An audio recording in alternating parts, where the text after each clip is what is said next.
ও Rangpur Riders আর Fortune বরিশালের match মানেই চরম উত্তেজনা। নাহিদের গতির বলে বিধ্বস্ত ফরচুন বরিশাল, আর এতেই বিপিএলের প্রথম 3 ম্যাচে জয় তুলেছে রংপুর রাইডার্স। বাংলার মহেন্দ্র সিং ধোনি অর্থাৎ শান্ত আউট হয়ে দরজার উন্মোচন করেছেন। তারপর থেকে ফরচুন বরিশাল নাহিদের বলে কেউ দাঁড়াতে পারল না।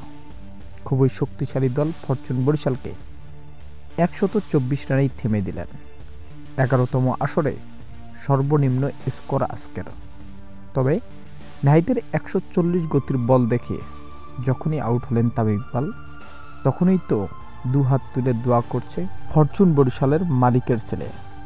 ক্যামেরায় ধরা পড়া এই ভিডিও চিত্র ধারণ করে শেষ পর্যন্ত ম্যাচ জেতানো আর হলো না।